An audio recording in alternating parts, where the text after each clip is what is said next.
Hello everybody and welcome back to my terrible Elden Ring opinions. Today I've cooked up a list so bizarre that it makes JoJo's look like a clown college. Okay, all jokes aside though, I don't actually think this list is objectively that bad. Today we're going to be going over my personal ranking of the Shadow of the Erdtree Remembrance bosses from worst to best, now that any biases I had on release have faded and I have a 100% certain list. And yes, I am including Bayle whether you like it or not. This DLC had some amazing bosses, but it also had some pretty bad ones. But enough said, let's get straight into the list. At number 11, I have Commander Gaius. Guys, I have a confession. When I went back and played through the entire DLC over again to record the clips for this video, I couldn't beat this guy. It's the only boss on this list I didn't beat for this video. Now with that said, to hell with this guy. All of his moves are weird and barely telegraphed, and his charge attack makes me feel like I'm getting hit by Sirlon's thrust attack all over again. It's a completely unreliable boss altogether. Apparently, the lore says this guy was once the strongest commander, and at some point even stronger than Radahn. And respect for that, but this boss is still trash, and his lore doesn't exactly fix it for him. On the plus side though, at least the boar can remind me of Dark Souls 1 and the Undead Parish boar. So all in all, Commander Gaius is easily the worst boss in the entire DLC. At number 10, we have Metyr, Mother of Fingers. This boss is interesting, to say the very least. Unlocking the boss in general is a pain in the ass, having to go to two opposite sides of the map and blow a whistle in each. And once you finally actually do that, you get to the boss, and it's honestly pretty underwhelming.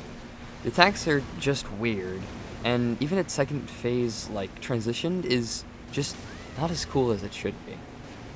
But, giving credit where credit is due, the arena is stunning, and the design of the boss is weird in a good way, almost. It reminds me of something that would come out of Bloodborne, kind of like the one Reborn in a way. But apart from Metyr's good parts, I still feel like I'm being molested through the screen every time he does his little side run spam attack. Wait, before we continue any further, you should totally go down there and subscribe if you aren't already. It means a lot to me, and I played through the entire DLC a second time just to make this video. So even if you like it just a little bit, subscribe. Now, let's get back anyways. Now, coming in at number 9 is the Scadutree Avatar. It loses points right off the bat for its name. I can't take anything with Skadoo in the title seriously. It's so goofy, and I just can't seem to move past it. Anyways, this boss is, well, it's a boss, with 3 phases, because apparently 2 just wouldn't have been enough. This boss is squishy as hell when you hit him in the head, but takes almost no damage if you hit him anywhere else.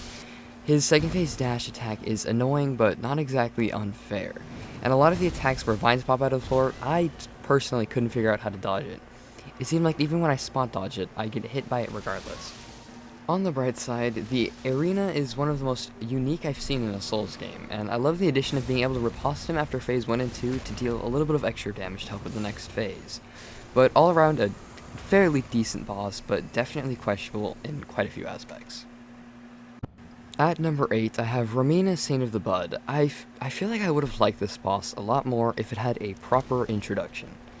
I feel like walking into a church and her just standing there was a letdown when they could have introduced her with at least some sort of cutscene. And don't get me wrong, the boss is cool, and I like the design despite being absolutely terrified of centipedes and millipedes. I just feel like the game could have done a very much better job at hyping her up. But the arena is pretty, and I like the attack she does before transitioning to phase 2, and the Scarlet Rot Butterflies are pretty aesthetic. I don't think there's anything else to say about this boss.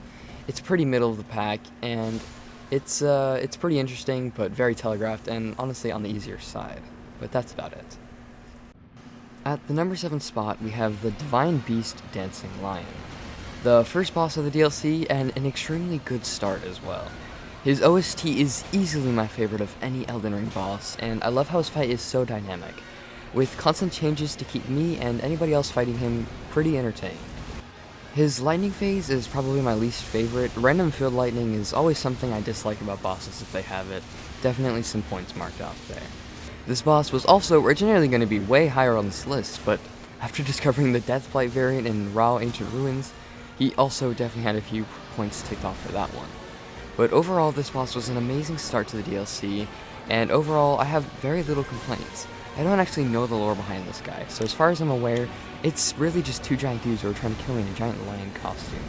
But all in all, good boss, amazing OST, but still not the best boss the DLC had to offer. At number 6, coming in hot, is promised Consort Radahn. This boss was unimaginably disappointing.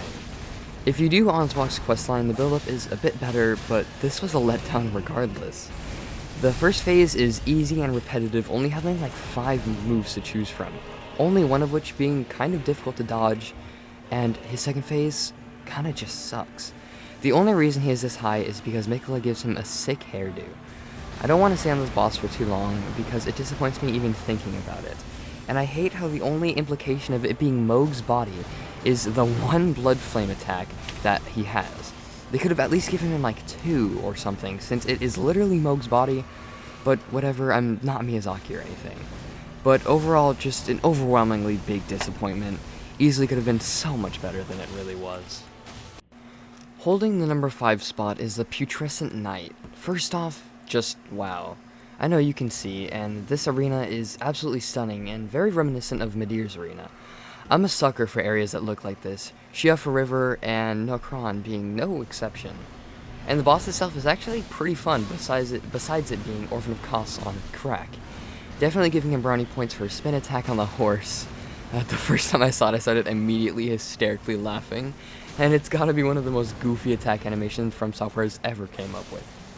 Overall, I think this boss was pretty fun, and even though I've seen a lot of people calling him annoying, I didn't actually have a lot of trouble with him, mainly because I actually enjoyed the fight. And to be fair, the first time I played the DLC, I didn't really like him, but after playing through it all over again, I have a newfound respect for this guy, and he definitely isn't as annoying as I remember him, and as a lot of other people say he is. At number 4, I have Rellana the Twin Moon Knight. Another victim of a disappointing build-up to what could have been such an amazing fight. The difference between Rellana and Romina, however, is that this boss is cool as hell and doesn't need a cutscene to be top 5. I struggled with this boss a lot, even though it was 100% a skill issue. I couldn't download her combos, and the reason I actually won the second time around was a perfectly timed stagger. This boss absolutely smacks. The second phase, where her twin swords become Sonaf's hot sister, had me shivering in my timbers. The only flaw I really have with this boss is that the fact that a few of her combos really encourage roll spamming, which I find personally cheap, and that the swords suck when you actually turn them into remembrances.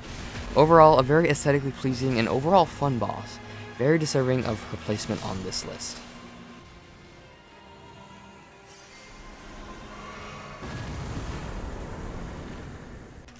Now, we finally made it to the top 3. Hopefully my picks haven't made you leave the video yet. I don't think that they were really that terrible. Anyways, let's just dive directly into the top 3.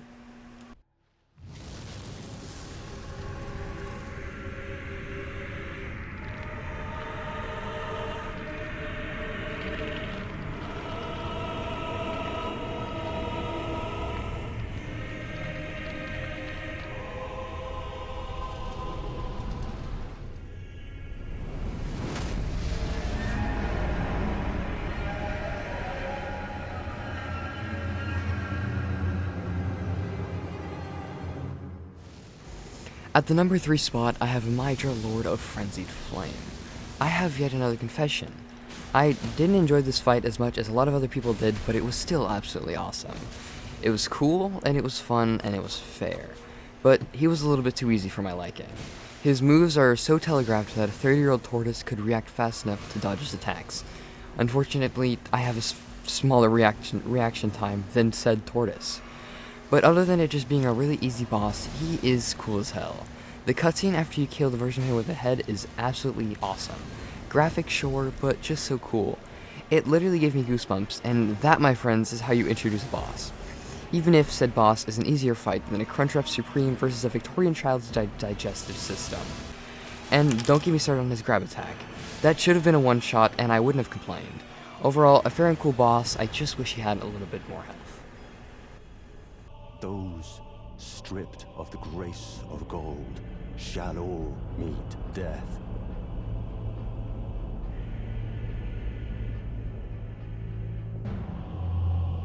In the embrace of Messmer's flame. In at the number 2 spot, we have Messmer the Impaler. I don't actually think there's much I can say about this guy that hasn't already been said. He's awesome. Everything about him is awesome. He's one of the coolest bosses ever in Souls history, with awesome, yet unfortunately never-ending combos. Cutscenes that are by far the coolest I've seen in a very long time, and in all honesty, just a masterpiece of a fight. There doesn't seem to be that many questionable hitboxes for his attacks, and his grab is another one that should definitely be a one-shot. And to back everything else up, he has the coolest lore of any Elden Ring character. He massacred the people who massacred his mom's people, then got hidden away by his mom because apparently she didn't approve of it. I also like how in the second phase cutscene, his eye is America's rune, and I'm not actually sure what that means lore-wise, but seeing as how when he takes it out he gets to his big snake form, probably something to do with hiding the snakes. Amazing boss, amazing lore, and pure cinema.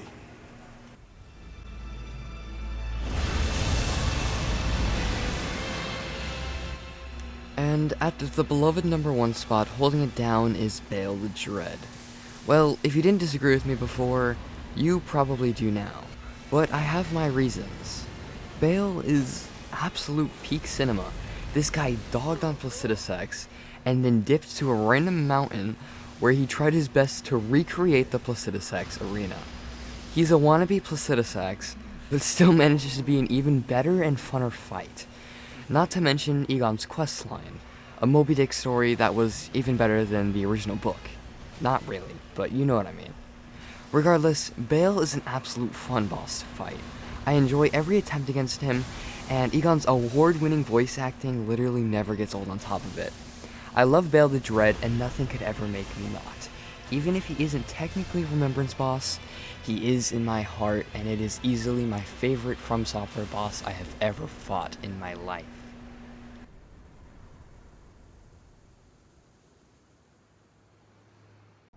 And there you have it, my friends, every DLC Remembrance boss ranked from worst to best. I hope you enjoyed the video, and if you did even just a little bit, you should subscribe because this video took a lot of effort, more so than any video I've ever done before. Anyways, that'll be all from me. Let me know your favorite or least favorite boss in the comments, and I'll see you guys in the next one. See ya!